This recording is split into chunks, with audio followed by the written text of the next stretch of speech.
연세대 고려대에 이어 국내 최고 대학으로 꼽히는 서울대에서도 인공지능을 활용한 시험 부정 행위가 적발됐습니다.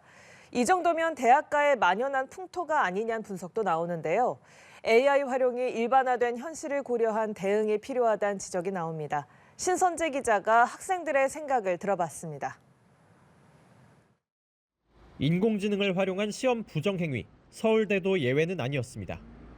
30여 명이 수강하는 교양 수업에서 일부 학생이 AI를 이용해 답안을 작성한 정황이 확인돼 재시험을 치르기로 한 겁니다. 학교 측은 집단 부정 행위가 아닌 개인의 일탈이라고 밝혔지만 학생들의 생각은 달랐습니다. 언제든 다른 수업에서도 반복될 수 있다는 반응입니다. 온라인으로 워드 문서를 적어서 제출을 하는 오픈북 시험이었어요. 솔직히 AI를 사용했다고 하더라도 막을 수 있는 수단이 마련되어 있지는 않은 것 같습니다.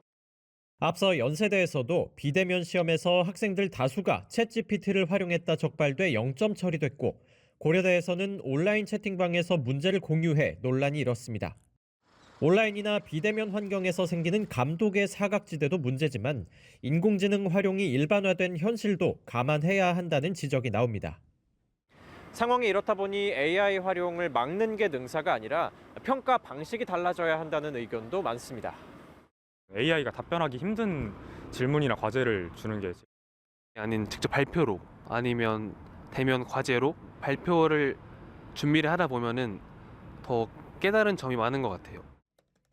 인공지능을 적극 활용하는 방식도 대안입니다. 그럼 내가 만약에 셰익스피어에 대한 재해석을 도전해보겠다. 그걸 도전하려면 전 세계에서 나오는 셰익스피어의 재해석 논문을 다 봐야 된다는 뜻이고, AI가 하면 그게 가능해요. 그러면 거기에서 빈 구석이 뭐냐? 라는 걸 물어보고, 그러면 그걸 답변을 받고. 하지만 남보다 한 문제라도 더 맞히고 봐야 하는 상대평가 위주의 교육체제에선 쉽지 않은 상황. AI 활용 허용 기준을 담은 학교별 가이드라인이라도 필요한 시점입니다.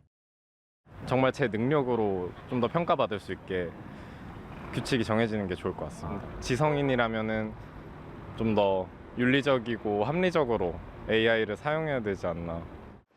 연합뉴스 TV 신선재입니다. 네, 이처럼 대학가에서 집단 부정 행위가 속속 확인되는 가운데 연세대학교의 또 다른 교양 수업에서도 오픈 채팅방을 이용한 부정 행위 사례가 있던 걸로 드러났습니다. 연세대 필수 교양 수업인 고전문학과 상상력 수업에서 학생 일부가 오픈 채팅방을 이용해 시험 중에 답을 공유하는 부정 행위를 한 걸로 파악됐습니다. 학교 측은 부정행위의 규모를 파악 중이라며 일부 학생들의 일탈로 보고 있다고 밝혔습니다. 앞서 연세대에서는 자연어 처리와 챗GPT라는 교양 수업에서 AI를 이용한 부정행위가 대규모로 적발되기도 했습니다. 대학가에서 인공지능 AI를 이용한 대규모 부정행위 의혹이 불거진 가운데 서울대에서도 유사한 부정행위 정황이 적발됐습니다.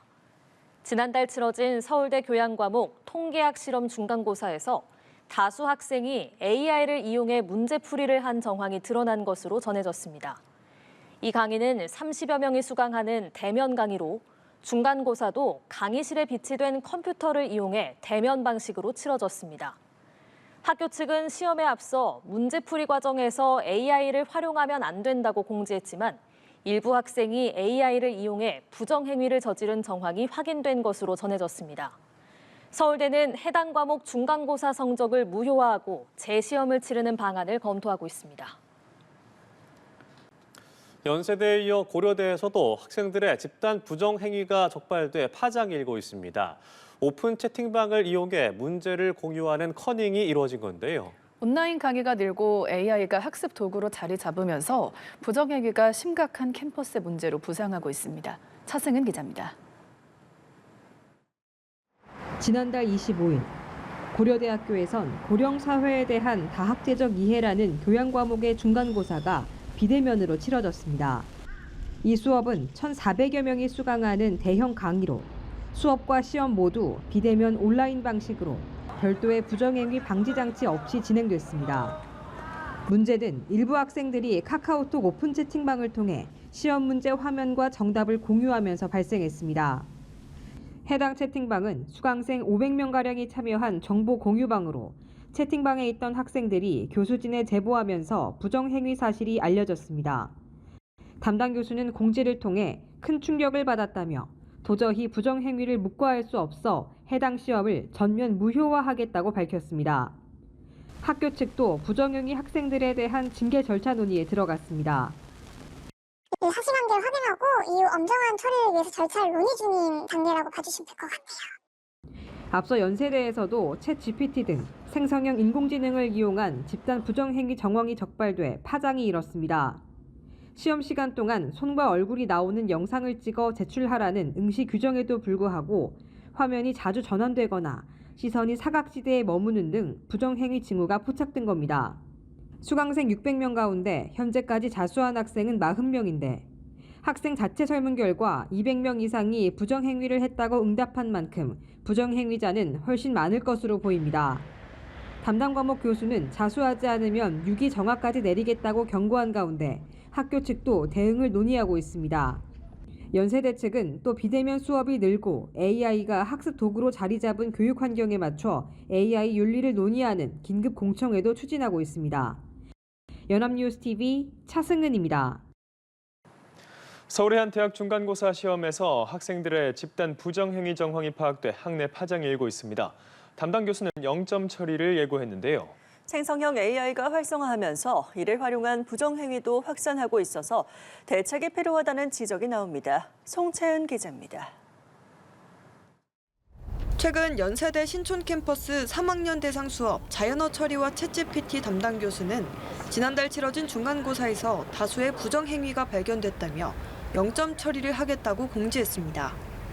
해당 수업은 600명이 듣는 수업으로 인원이 많은 만큼 수업과 시험이 온라인으로 진행됐습니다.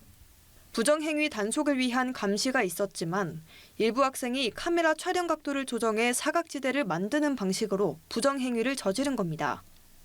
0점 처리 공지가 나온 이후 대학생 커뮤니티 에브리타임 게시판에는 양심껏 투표해보자는 글이 올라왔는데 컨닝을 했다고 투표한 인원이 190명에 달했습니다. 이 가운데 담당 교수가 실제 부정행위로 판단한 학생은 50명 정도로 대다수가 스스로 부정행위를 인정한 것으로 파악됐습니다. 수강생 A씨는 사각지대를 이용해 다른 곳에 기기를 세워놓고 챗GPT를 사용했다며 비대면 시험이다 보니 다들 사용하는 분위기였다고 밝혔습니다. A씨처럼 상당수가 챗GPT를 활용해 시험을 치른 것으로 추정되는데 수업이나 과제에 생성형 AI를 활용하는 일이 일상화되다 보니 시험에까지 활용하는 사례가 나타나고 있는 겁니다. 지난해 한국직업능력연구원 조사에 따르면 대학생 10명 중 9명이 과제나 자료 검색에 AI를 활용한 경험이 있다고 답했습니다. 제가 모든 걸 생각해내고 구체화할 때랑 AI랑 같이 진행을 할 때랑 속도가 거의 3배에서 5배 차이 나기 때문에 거의 모든 과제를 사용한다고 보시면 될 것 같습니다. 사용을 무작정 막는 게 능사는 아니라는 의견도 나옵니다. 결국 이제 교육 방법론을 바꿔야 되는 거죠. 예를 들면 AI를 써서 한번 숙제도 하고 그다음에 그거와 다르게 너의 생각도 내라 이렇게 두 개를 병행을 한다든지. 수업과 시험에 적용할 생성형 AI 가이드라인이 필요하다는 목소리가 커지고 있습니다. 연합뉴스TV 송채은입니다. 이 연세대학교의 한 강의 중간고사에서 집단 부정행위 정황이 발견돼 학내 파장이 일고 있습니다. 최근 연대 신촌 캠퍼스의 3학년 대상 수업 자연어 처리와 챗GPT 담당 교수는 부정행위가 다수 발견됐다며 적발된 학생들의 중간고사 점수를 모두 0점 처리하겠다고 공지했습니다. 약 600명이 듣는 수업으로 인원이 많은 만큼 수업과 시험이 온라인상에서 치러졌는데 일부 학생이 카메라 촬영 각도를 조정해 사각지대를 만드는 식의 방식으로 부정행위를 저지른 것으로 전해졌습니다. 대학생 커뮤니티인 에브리타임 게시판에 올라온 투표글에는 커닝을 했다고 투표한 인원이 190명에 달했습니다.